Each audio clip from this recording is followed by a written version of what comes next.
সুপ্রভাত দর্শক বন্ধু, ফিরে দেখার দ্বিতীয় পর্বে আপনাদের সকলকে স্বাগত। আজ 24শে জানুয়ারি।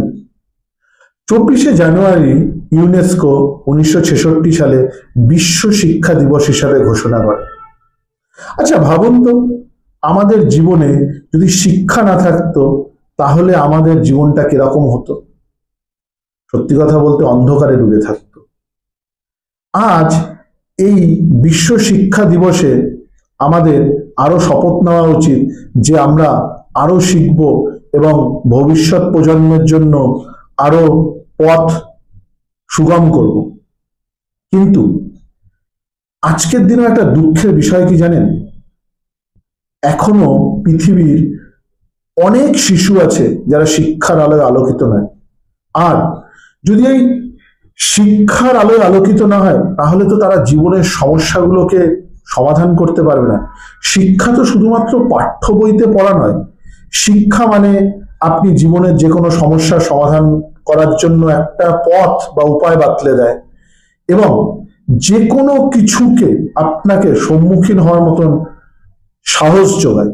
যদি আমরা মহাত্মা গান্ধী থেকে শুরু করে স্টিভ জবস দেখি বা এখনকার ইলন মাস্ক, প্রত্যেকেই কিন্তু শিক্ষার আলোয় আলোকিত এবং অদম্য ইচ্ছা শক্তি, এর দ্বারাই কিন্তু তারা এত কিছু করেছে বা এই আবিষ্কার বা এই ধরনের রেভলিউশন ঘটাতে পেরেছে।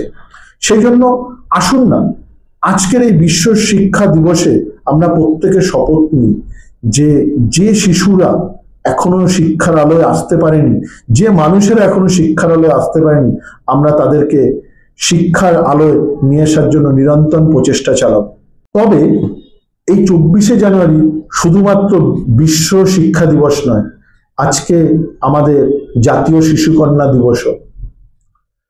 আমাদের সমাজ তখনই এগিয়ে যাবে যদি মহিলারা এগিয়ে যায়, মহিলারা নেতৃত্ব দেয় এবং সেক্ষেত্রে একটি শিশু কন্যার ক্ষমতায়ন, তার শিক্ষা এবং তার সার্বিক উন্নয়নের মধ্যেই কিন্তু এই সমাজে এগিয়ে যাওয়ার বীজ বপিত রয়েছে।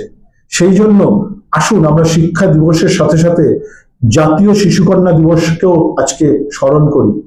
শুধু বিশ্ব শিক্ষা দিবস বা জাতীয় শিশুকন্যা দিবস নয়, আজকের দিনটি ভারতবাসীদের জন্য আরেকটি কারণে খুবই উল্লেখযোগ্য। আজকের দিনেই ভারতের সংবিধান সভা 1950 সালে জনগণ মনকে জাতীয় সঙ্গীত হিসাবে গ্রহণ করে।